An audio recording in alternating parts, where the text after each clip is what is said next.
Hi, I'm Adam Summer. You're listening to the Yerushalmi Talk podcast with the support of the Yeshivat Devar Yerushalayim in Har Nof, Jerusalem. This is Kilayim, Chapter 9, Halacha 3, in the Art Scroll. We're on 79a2. Today we're getting into death shrouds, and we're also getting into the death of Rabbi, the Nasi. The Mishnah is going to also cover some other non-clothing articles regarding shatnez. The Mishnah says that shrouds for the dead and the saddle of a donkey are not subject to the Kilayim restriction. Now, regarding the saddle of a donkey, I just want to go over that. That's going to be a type of material, maybe like a felt, that is going to be very, very firm. It's a very stiff material. And why is this in here? Well, we saw in Chapter 9, Halacha 1, that if you're sitting on a blanket, the rabbis were worried that perhaps some of the fibers can fold on you. And as we see in Vayikra 19:19, there are two prohibitions with shatnez. One is actually wearing it, and one is having a shatnez garment come upon you. And the idea on a soft garment that you're sitting on, like a blanket, is that the fibers may wrap up on your skin and then violate that Vayikra 19:19 prohibition of having it come upon you. Now, that is going to be a d'Rabbanan thing. Now, having it come upon you, d'oraita, that's going to be an issue. So, if you were to do the next step, which is what's going to be coming up, which is to put it on your shoulder, now it's actually come upon you, right? You didn't actually wear the saddle, but it's on you. Now, the idea about the saddle is going to be that this is a very stiff material, so we're not worried that the fibers are going to come up around you. So why can you ride the saddle? What's going to be the issue about that? Well, again, we learned that having the Kilayim benefit you is going to be something that it benefits your body or it comes upon you. And if the Kilayim does not provide any kind of benefit, there's no biblical prohibition. So on wearing it, on sitting on the cushion, that's going to be where the issue is. But the reason that you're going to be allowed to actually ride on the saddle is going to be that this is a stiff fiber and this is a stiff material that's not going to come up on you. So they're not worried that it's going to come up and come up on you. The fibers are not going to come and wrap around you. So that's why you're allowed to ride on a saddle that contains shatnez. Now again, as we saw before in earlier chapter 9, mats and cushions are going to be where that's going to be d'Rabbanan. And in a d'oraita way, you can sit on the cushion, but the rabbis prevented it because the loose threads may come on you. And so, again, this makes a juxtaposition between d'oraita and d'Rabbanan, and also what is going to be the soft fibers and the softer materials and the firmer, stiffer ones. So you can ride on the saddle. The shrouds of the dead are interesting. Now, the idea is that the shrouds, when somebody dies, they're wrapped up in shrouds. That's going to be under biblical law where you have to touch the earth and you have to have contact with the earth. That's going to mean that you're going to have a certain kind of coffin that's unique with Jewish law as opposed to like in the non-Jewish world. Now, regarding the shrouds, well, there's no mitzvah when you die. When you're dead, you're dead. And so the idea here is that if you're wrapped up in shatnez, well, you've already died, and you're not sitting there doing mitzvot, and there's a termination once you've died that that you're not liable for these things anymore. Now, the next part of the Mishnah is saying that one may not place a saddle of Kilayim on his shoulder, even merely to take out the dung upon it. So let's say you were taking the saddle and you were putting dung on top of the saddle and using it to transport it. Now, that is certainly not a beneficial thing, and it is certainly not a glorious thing. And the idea is that you've used it as a utensil. Now, the clever part about this is to say, wait a second, a saddle is normally going to be the type of utensil that I sit on it. Now I'm using it in a very abnormal way, right? I'm making a deviation here, and I'm using it to carry dung on the saddle. That's not a normal way to do it. And the law is coming along and saying, no, no, no, no, no. Even if you've made a deviation on this saddle, you're not allowed to do it. Now, there's two answers for why this is and how this breaks down. I thought the Vilna Goan's idea about this was very interesting. The Vilna Goan is saying that using a saddle to carry out dung is not prohibited biblically. He's going to be saying that it's going to be d'Rabbanan. Again, it comes back to this juxtaposition between d'Oraita and d'Rabbanan. And he's saying that since the saddle can sometimes provide physical comfort, in other words, it can block the rain, or it could keep you warm if it's cold out, or shield you from the sun in the summertime, then placing it on the shoulder is going to be always forbidden by the rabbinic decree. Now, this is going to be very much like when we looked at the wrappings for the Torah scroll. The worry was that what Rabbi Lazar had was that if you're holding the Torah scroll and your hands become warm with the shatnez Torah scroll, you've now gotten a benefit from having this contact with it. And that's going to be the idea of the Vilna Goan. The Vilna Goan is going to be saying because it can sometimes provide physical comfort, like shielding you from the rain, then you're getting benefit from the Kilayim, from this shatnez, and that's going to be what is the problem. Now, he's basically going to be saying that this is by rabbinic decree, and it's using the same logic that Rabbi Lazar was doing about towels, and because towels of Kilayim can sometimes warm the hands, or also the wrapping of the Torah scroll can sometimes warm the person if they put it on them, even though that's a deviation. Now, the more mainstream way to look at this is that the Torah is not going to, so you're allowed to sit on the Kilayim saddle. That, there's no problem. But the issue is that that's going to be because it's a stiff material. And the reason for this distinction now, and this is going to be the mainstream view by the Ron in his commentary in the Beitza, and a parallel to this in Beitza 14, and also the Tosafot has, and also the Kesef Mishnah in Hilchos Kilayim 10:25. The idea is going to be like this. It's going to be that it's forbidden to use the saddle even though it's made of stiff material. And the reason is that sitting on the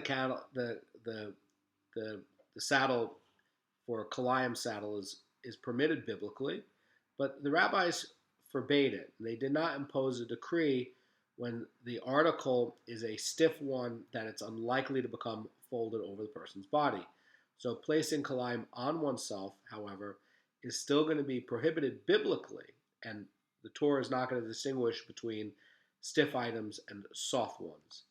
So the idea is that you basically saying that it doesn't matter whether it's stiff or whether it is soft. By putting it on you, you've allowed this now to come upon yourself.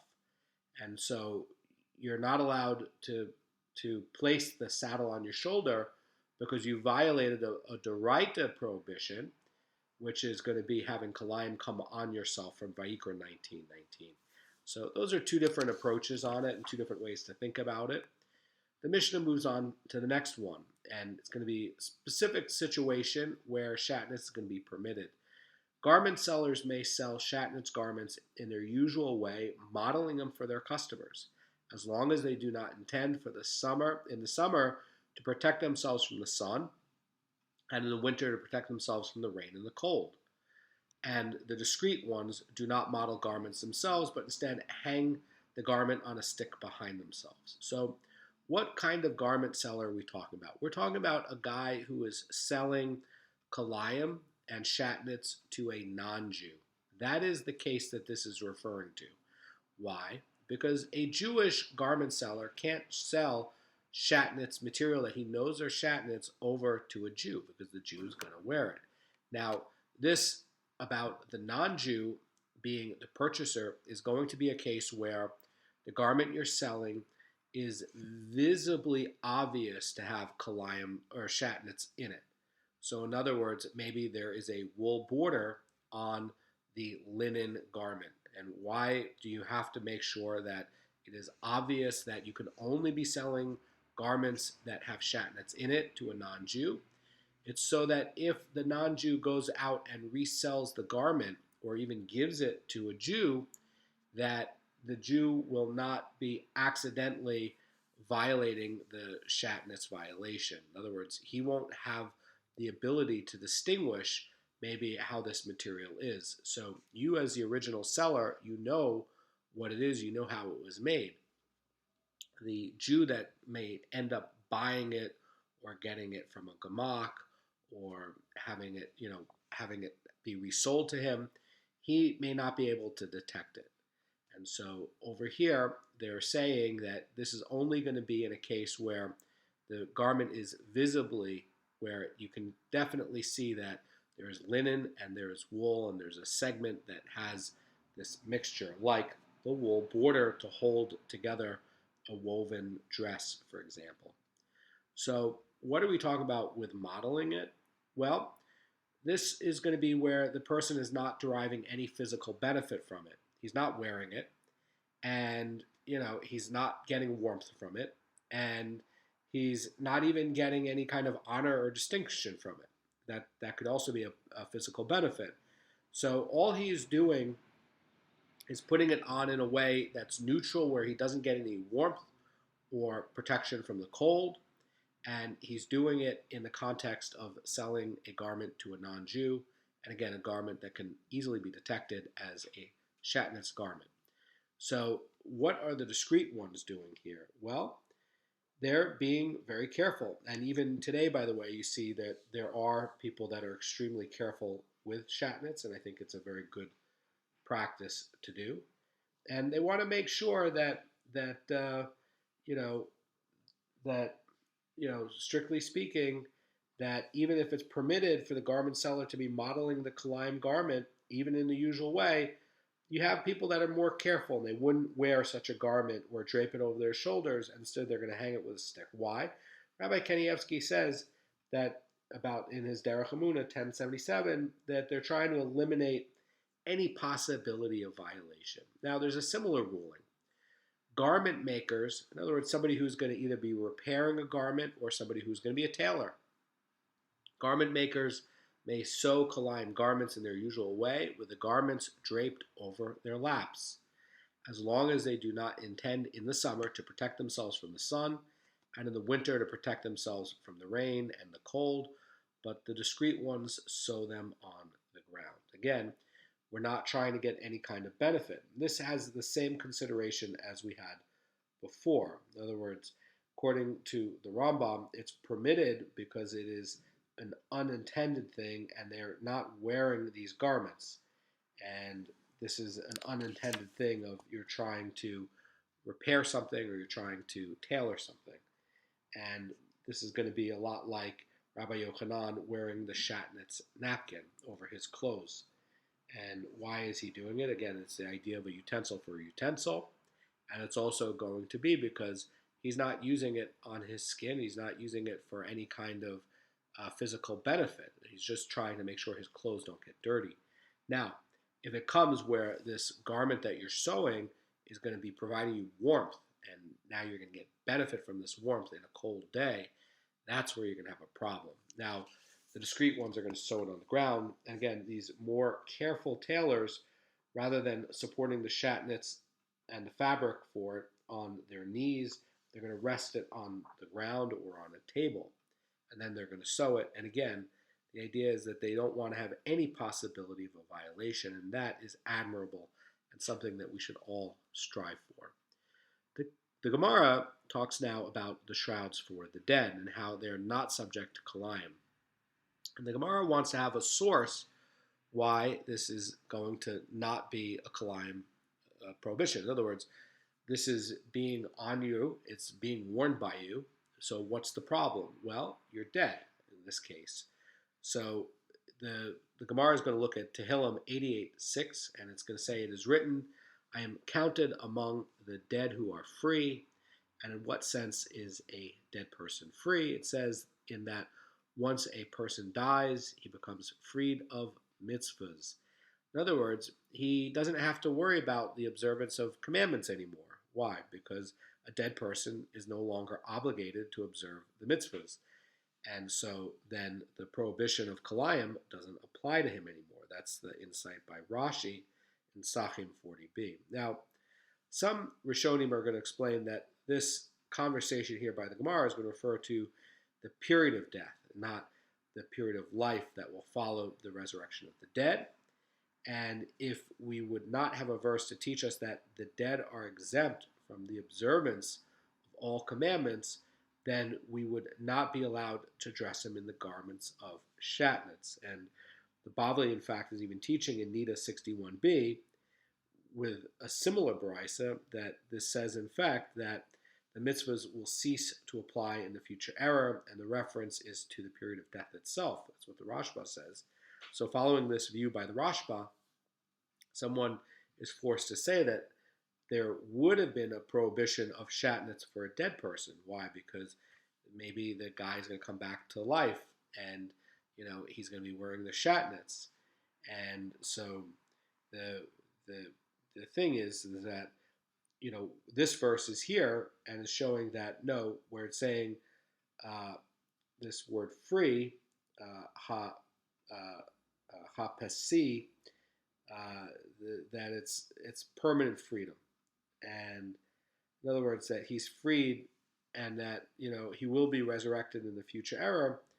But what it's saying here is that in this era here, we can bury the person and we're not violating a prohibition. And this is actually going to be a controversial thing that the Rashash says in Nida 61b.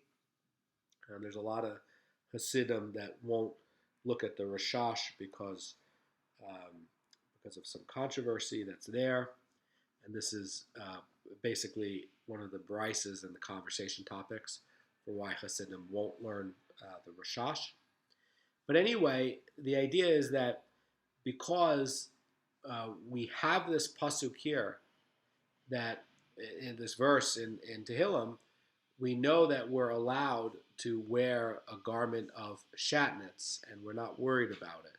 And if we didn't have this pasuk, then basically we would have to, still worry about shatnez rules even when we died and even with our burial shrouds. Now, the Gemara goes into an agadic discussion regarding Rabbi Yudah HaNasi's, that's Rabbi, and also Rabbi Chia, and this is going to be on the burial shrouds. So the Gemara talks about this bryce, and it says that when Rabbi was dying, he issued 3 directives, and the Gemara says at the hour of his departure from the world, these are the 3 directives. The first is, my widow should not budge from my house. The second is, do not eulogize me in the towns. And the third is, whoever served me during my lifetime will serve me after my death. Now, the idea in the towns is that when they carry the coffin in the burial place, not to eulogize him in the towns on the way. Why? Because Rebbe died in Sipori. He was living there for 17 years. And he was buried later in Bet Shiurim, where he lived most of his life. And he did not want to be eulogized in the funeral route. Why? Because he didn't want to clog up the areas. Now, we're going to get into the other things. So it's going to examine each of these directives. And it starts with the first one. It says, where my widow should not budge from my house. What's going to be the issue with that? And we know, by the way, that this is going to be something that's guaranteed when a woman gets married. So why is Rebbe coming and saying something that everybody should know anyway? But there's a reason to this. So the Gemara asks and says, but is not stated as a standard rule for all widows that we learn in a Mishnah. And it says, if a widow said to her husband's heirs, I cannot bear to move from my husband's house, the heirs may not say to her, go to your father's house and we will support you. Rather, she remains in her husband's house, and they have to support her there in the husband's house. So why does Rabbi need to issue this directive? What's the issue here? And the Gemara is going to answer. Rabbi DeRosa says that Rabbi needed to reinforce this rule so that people should not tell the widow that this is the house of the Nasi, and you have to move aside for the incoming Nasi. In other words, when, Nasi, that's the leader, and Rebbe was, and they're going to be at a communal house. So what Rebbe was saying is saying, look, don't kick her out of the communal house and replace her by saying, like, look, this house belongs to the president of the Jewish people, and there's a new one there, so you have to leave. So he's saying that the standard rule about a widow leaving the house applies, and you can't apply this new rule to say, well, this house belongs to the office of the Nasi. Very good answer. The Gemara is going to give another answer. Rabbi Lazar bar Yosef says that Rebbe's intent was not that she should merely remain in the house, which is going to be indicated by the Mishnah, but is that she should continue to have the full use of the furnishings. As the Brisa says, that the widow continues to dwell in the homes of the late husband in the same way she would have dwelled were her husband alive and located overseas, and the widow continues to use the silver and the gold vessels of her late husband, and in the same way that she would have used them while her husband was alive and located overseas. And she is supported from the estate of her late husband in the same way she would have been supported were her husband alive and located overseas. Now, at the end of Rebbe's life, the Mishnah is going to be very, very well known. So why is it that they have to come and issue this instruction? Isn't this just a repetition of a law? And in fact, what's interesting about this is that this Baraisa that Rabbi Lazar bar Yosef is saying is a Tosefta, and it's actually redacted by Rebbe's student, Rabbi Hia. And this law was not very well known. In other words, they knew the law from the Mishnah. People would have known the law from the Mishnah, but they might not have known this Baraisa. Now, the Gemara is going to look at Rebbe's second directive, where it says, do not eulogize me in the towns because of the discord that will come. In other words, small towns are, by definition, small. They're not going to have a big enough area or a big enough town square to have very big crowds that are going to come. I myself went to Rabbi Steinman's funeral, and it was packed. I mean, there was a lot of people there. And, the streets were very crowded. It's a very limited space. And Rebbe wanted the eulogies to be limited to the larger cities where there's going to be enough space in the infrastructure for everybody, and didn't want people fighting over, limited areas. Now, Rebbe's third directive goes like this: whoever served me during my lifetime will serve me after death. That's a very, very specific thing. Rabbi Hanania of Tzipori says that his directive was referring to Yosef of the tribe of Ephraim and Yosef of Haifa, who served him during his lifetime. And Rebbe wanted them and no one else to handle his coffin during the burial. This, by the way, also comes up in Bereshit Rabbah 96.5. And also, by the way, in Bavli Ketubot 103a, there's something similar about this. Now, once people saw that these two servants died afterward and were buried before Rebbe, so what happened was that they died, pretty quickly.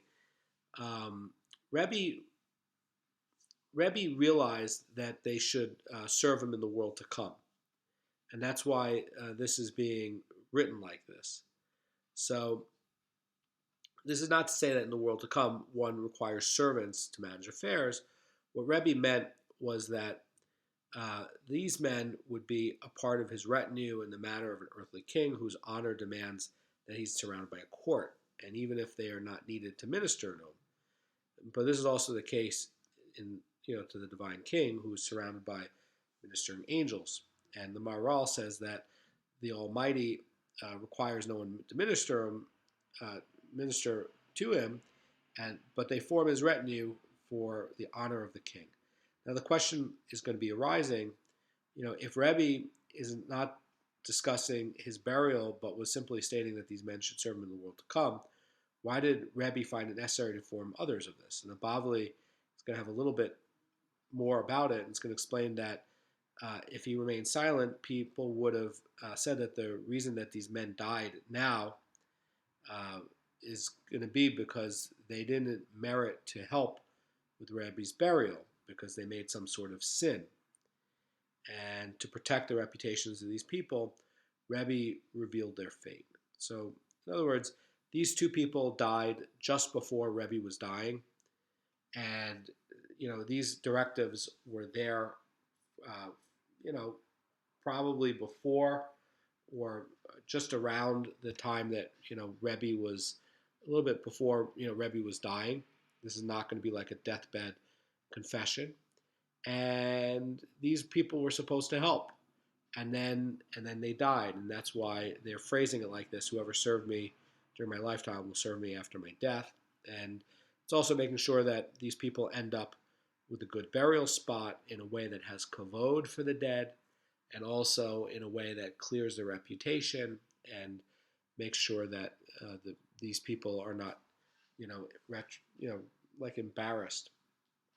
In the Bavli and Ketubot 103a, there's other directives that Rebbe had, like, be careful to honor your mother, and, let the lamp burn for me in its usual place. And there's other things that, to reestablish the academy after 30 days of mourning. And the Gemara is going to talk about more of these directives. And the Gemara says that Rabbi Hiskiah adds and says, do not multiply burial shrouds on me. So this is going to be where, we talked about 3. Rabbi Hiskiah is adding more that Rebbe supposedly said. And the Gemara says, and the base of my coffin should be exposed to the ground. So normally when a coffin is lowered in the grave, the board as the floor is supposed to be removed. The idea is that the body rests directly on the earth. And the reason for this is that burial in the earth is a mitzvah, and it's a d'oraita mitzvah. And this is also going to be where, where it's also going to do something to help limit the amount of worms on you.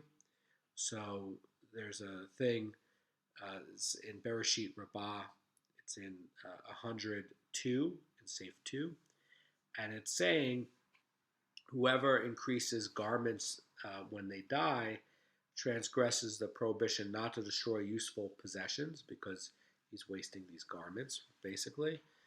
And Rabbi Elazar, the son of Rabbi Sardak, says that he's marring his appearance, and Rabban Shimon ben Gamliel says he's increasing his worms that are going to be there to eat him, so he wanted to limit it.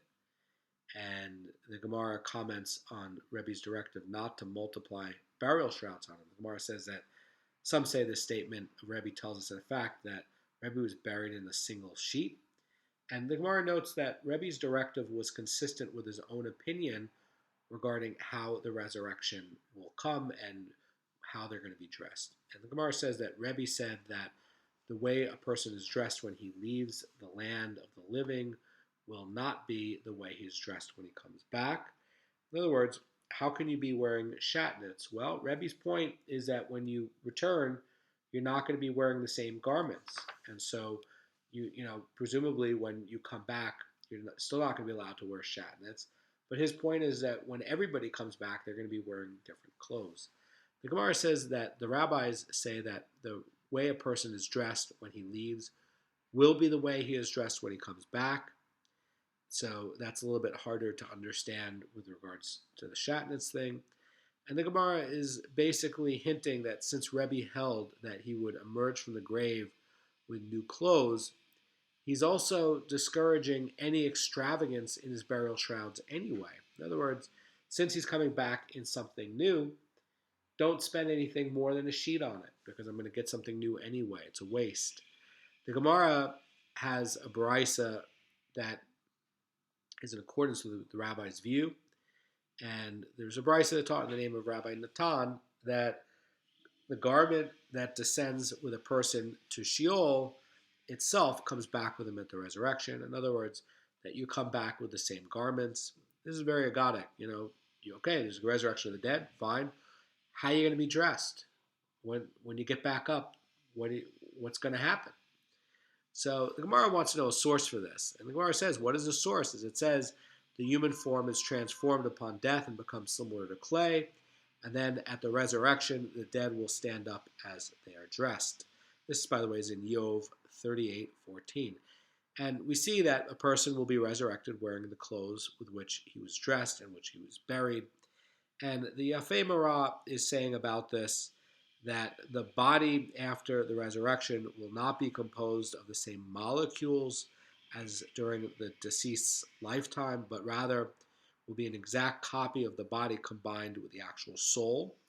And the Yerushalmi and Yafei Marah is taking an exception to this view by saying that the rabbis of our Yerushalmi are underlining this very point. Not only the molecules of the body, but even the molecules of the clothing will be the same as before.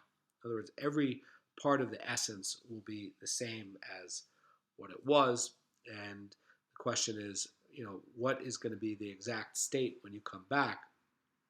So one opinion is going to be that it will not be composed of the same molecules and will be combined with some sort of soul. And another idea is going to be that, no, actually it will be the same. So these are going to be like the two ideas. Like Rebbe's idea is going to be that, it's going to be like new molecules, and the rabbi's idea is going to be like, no, these are going to be the same molecules that you had. And this is really the two ways to understand this Yerushalmi and this maloka between the rabbis and Rebbe, as explained by the Yafei Marah. And the idea, when I think about the resurrection of the dead, is going to be that, look, Hashem is the one who created all the material and the form and puts the soul into that. And the amazing thing is going to be when the resurrection of the dead is that Hashem is just going to do it again. He's just going to take the same form and the same material and put the soul in again, and you will get back up.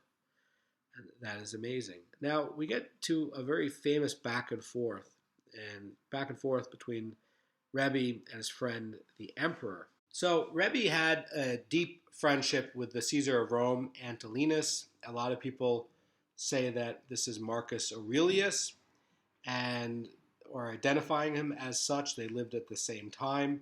Marcus Aurelius, by the way, was a great philosopher. His writings still exist and, by the way, are fantastic. And the Yerushalmi in Sanhedrin says that Marcus Aurelius, in fact, did convert to Judaism at some point, and also the Vilna Goan agrees with that. And the Gemara coming up is going to go with this back and forth of a conversation about resurrection of the dead, and a back and forth between Rebbe and his friend. Now, there's an agadic thing between this. We have the birth of Esav, and we also have Yaakov, and they were in the womb. And Antoninus was the Tov be'Esav, and Rebbe was Yaakov.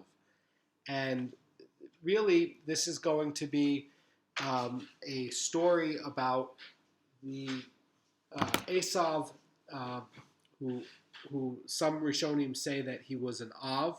He was like the fourth Av, and that he was supposed to do certain things in his life, and he messed up.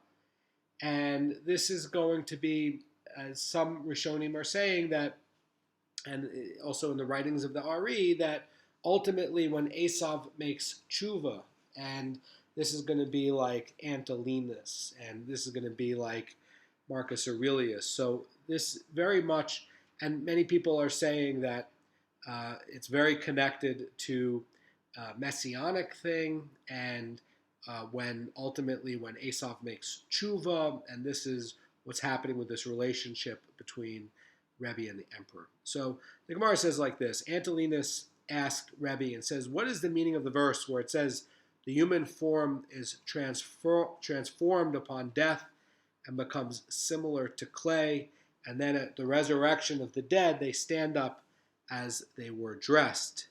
And this is going to be where Rebbe says back and says the verse does not mean that a person will emerge from the grave wearing the same clothes where he was placed there. Rather, the verse means like this. He's explaining to his friend the Torah. He says, he who brings the generation back to life will clothe it as well.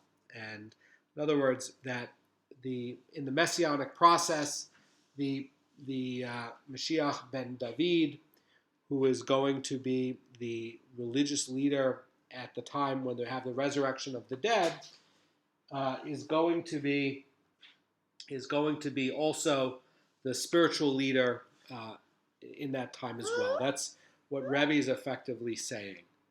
And the Gemara is going to look at the directives of another sage regarding burial shrouds, because they want to know what's going on with burial shrouds. We get back to more conversation between Rebbe and the emperor.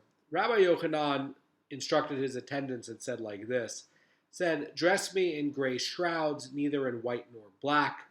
This is very famous, by the way, and it says, the reasoning is like this. It says, if I arise among the righteous who wear white, I will not be embarrassed that I'm wearing gray, because I'm not wearing black.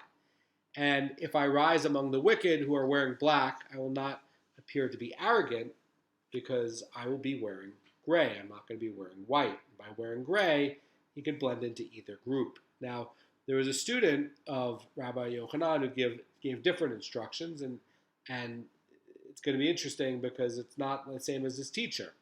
So Rabbi Yoshia instructed his students and said like this, and said, "Bury me in freshly pressed white shrouds." And they said to him, "And in what way are you better than your teacher, Rabbi Yochanan, who was not sure if he was going to come back among the righteous?" And Rabbi Yoshia said to him, "And in what respect should I be embarrassed about my deeds?" In other words, he's saying that,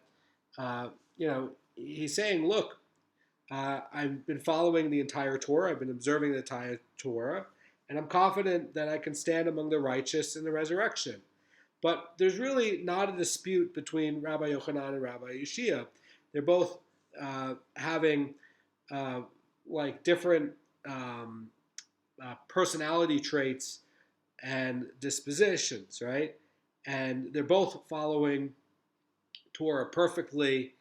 And one attitude was going to be where, his heart is uplifted in the ways of Hashem, and he knew that he observed the whole Torah, and he, stand to be righteous. And another way is that Rabbi Yochanan is saying that he has fear. And, that there's a fear of trembling, like all of a sudden, you're seeing this process of Hashem redoing for the person in his lifetime the form, the material, and the soul, which is a profound thing. I mean, it's really very deep with the essence of the creation. And, that's, this idea that, in Megillah, in the Yerushalmi, it ends talking about how, we only go up in matters of holiness. And, there's a lot of Rishonim who are saying that, in fact, the messianic process to come is actually going to be bigger than like when Hashem took us out of Egypt. I mean, it's going to be a very, very big deal. And in fact, Midrash Rabbah says like that as well. So, there could be a lot of fear with it. There also could be a lot of optimism with it. Depends on the person's personality. So there's another sage who gave instructions on the burial shrouds, and Rabbi Yirmiyah instructed his attendants and said like this: "Dress me in freshly pressed white shrouds, and dress me in a fine frock, and place shoes on my feet, and put a staff in my hand, and position me on my side, so when the Messiah comes, I will be ready." So Rabbi Yirmiyah wished to inspire the listeners to deepen their belief in the resurrection of the dead. And he expected to be resurrected and greet the Messiah. And he wanted every detail of his attire to be done so that he could get up quickly and go with the Messiah immediately. That's why he had the walking stick. And the Yafei Marah says about this that Rabbi Yerushalmi follows the view that when the Messiah comes and the resurrection comes, the dead, and this will take place at approximately the same time. And that's basically what Rabbi was saying. He who brings a generation back to life will clothe it as well. So in that time of the resurrection, as one opinion has it here in the Yerushalmi, that those two things will happen about the same time. In other words, that's what this means, to give me my walking stick so that when the Messiah comes, I'll be able to greet him. In other words, that the resurrection and the coming of the Mashiach ben David will be around the same time. And this messianic era will parallel those of the Jewish people, as they were ready to leave the Egyptian exile, and Hashem commanded the Jewish people to eat a Pesach and to get up and, with shoes on your feet and a staff in your hand. This is in Shemot 12:11, and effectively this Amorah is echoing the same thing, like in the verse where it's saying that they're leaving Egypt, the shoes on the feet and the staff in your hand. And by the way, today when you look into Shulchan Aruch, we're supposed to be dressed in a white linen and to sew the shrouds with a linen thread. So not shatnez, but anyway, to do linen and linen. So the Gemara looks at Rebbe's passing, and it relates how people found out that Rebbe died. And there's an Indian that it's not really good to be the bearer of bad news. You're not really supposed to tell people bad news. And Torah scholars like you who are listening are supposed to try to let somebody else tell it, or to hint it in a way, or to do it in a roundabout way where they figure it out, but you didn't actually tell them. So the residents of Sippori said that this is when Rebbe's living there, and they proclaimed that whoever tells us Rebbe passed away, we're going to kill him. And Rebbe did eventually pass away. So Bar Koppara looked at them, and his head was covered, and his clothes were ripped in mourning for Rebbe. And he said to them, the righteous ones and the angels were both grasping the tablets of the covenant, and the angels gained the upper hand, and they snatched the tablets away. And they're looking at Bar Koppara with the ripped clothing and saying all this and wondering what he's meaning. And the residents of Sippori said to him, he said, Rebbe passed away? And Bar Koppara said to him, he said, well, you said it. I didn't say it. And the residents of Sippori therefore tore his garments, because he didn't actually deliver it. They were the ones who said it. And by the way, it saved him from, death, right? Because he didn't actually was the one who say it or announce it. So the residents of Sippori tore the garments, and the sound of the tearing, it says, was so loud that it reached the town of Popsa, which is going to be a 3-mile journey. And the Gemara relates further that Rabbi Nachman said in the name of Rabbi Manna that miraculous events occurred on that day, and it was Erev Shabbos, and all the residents of the town in the large cities came to eulogize him, and they carried his coffin to the burial, and they put it down and gathered several times for a total of 18 gatherings.